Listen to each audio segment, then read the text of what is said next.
പണ്ഡിറ്റിനെ എല്ലാവർക്കും അറിയോ?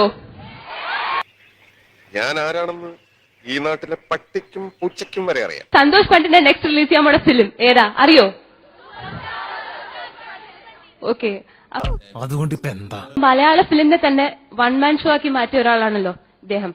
ഇപ്പൊ ഒറ്റ സിനിമ എടുത്തിട്ട് തന്നെ ഒറ്റയടിക്ക് ഫേമസ് ആയി. അപ്പോ അതിനത് ചിരിക്കണത് ഈ സൂപ്പർ സ്റ്റാർ സന്തോഷ് പണ്ഡിറ്റ് നമുക്ക് ഇവിടെ എല്ലാവർക്കും അറിയാം. എന്നിട്ട് അപ്പോ എന്താണ് ഈ Santosh Pandit approach the film? അതിനെക്കുറിച്ച് എന്താണ് നിങ്ങളുടെ രണ്ടുപേരും അഭിപ്രായം? എന്താണ് അദ്ദേഹത്തിന്റെ സിനിമയെ കുറിച്ച് നിങ്ങൾക്ക് രണ്ടുപേർക്കും പറയാനുള്ളത്? പിന്നെ രാജേട്ടാ, ഒരു ദിവസം പെട്ടെന്ന് സന്തോഷ് പണ്ഡിറ്റ് വന്നിട്ട് രാജേട്ടനെ അഭിനയിക്കാൻ വിളിക്കുകയാണ്. അപ്പൊ എന്തായിരിക്കും രാജേട്ടന്റെ പ്രതികരണം? അഭിനയിക്കാൻ പോവോ?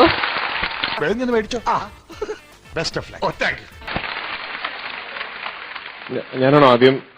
ശരി, ആ ചോദ്യത്തിന് രണ്ട് ഭാഗങ്ങളുണ്ടെന്ന് തോന്നുന്നു.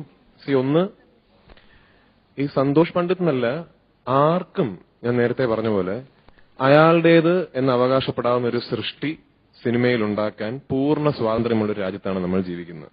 അതിപ്പോ സന്തോഷ് പണ്ഡിറ്റ് ആണെങ്കിലും സ്റ്റീവൻ സ്പീൽബർഗ് ആണെങ്കിലും നിങ്ങളാണെങ്കിലും ഞാനാണെങ്കിലും എനിക്കൊരു സിനിമ എടുക്കണം എന്ന് തോന്നിയാൽ പാടില്ല എന്ന് പറയാൻ ആർക്കും അവകാശമില്ല. സന്തോഷ് പണ്ഡിറ്റിന് സിനിമ എടുക്കണമെങ്കിൽ അയാൾക്ക് സിനിമ എടുക്കാം. അങ്ങനെ ഒരു സിനിമ ഉണ്ടായി, അത് കാണണോ കാണാതിരിക്കണോ എന്ന് തീരുമാനിക്കാനുള്ള അവകാശം നിങ്ങൾക്കും എനിക്കുമുണ്ട്. അത് കാണുന്നത് തെറ്റാണെന്നോ കാണാതിരിക്കുന്നത് തെറ്റാണെന്നോ അല്ല ഞാൻ പറയുന്നത്.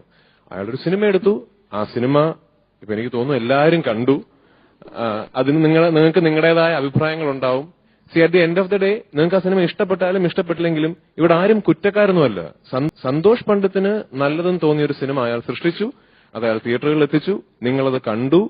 ആ സിനിമയുടെ മുടക്കുമുതൽ വെച്ച് എന്റെ ഊഹം അതൊരു വലിയ ഹിറ്റ് ആയിരിക്കുമെന്നാണ്. കാരണം ഇത്രയും ആൾക്കാരൊക്കെ അത് കണ്ടിട്ടുണ്ടെങ്കിൽ ആ സിനിമയുടെ ഇൻവെസ്റ്റ്മെന്റ് ഒക്കെ അദ്ദേഹത്തിന് തിരിച്ചു കിട്ടിക്കാണും. അപ്പൊ സത്യത്തിൽ ഇവിടെ വിജയിച്ചത് സന്തോഷ് പണ്ഡിറ്റ് തന്നെയാണ്. അപ്പോ ഒരാവേശത്തിലെടുത്ത് ചാടി വേണ്ടായിരുന്നു അല്ലേ? രണ്ടാമത്തെ ചോദ്യം, സന്തോഷ് പണ്ഡിറ്റ് എന്റെ അടുത്ത് ഒരു കഥ പറയാൻ വരികയാണെങ്കിൽ ആര് കഥ പറയാൻ വന്നാലും കേൾക്കാൻ തയ്യാറാകുന്ന ഒരാളാണ് ഞാൻ. ഒരു പുതിയ സംവിധായകനാണെങ്കിലും ആരാണെങ്കിലും.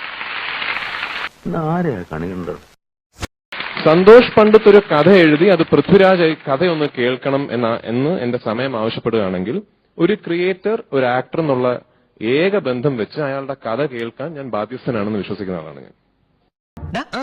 കിട്ടിയാ? ഇല്ല, ചോദിച്ചു വാങ്ങിച്ചു. സ്വാഭാവികം.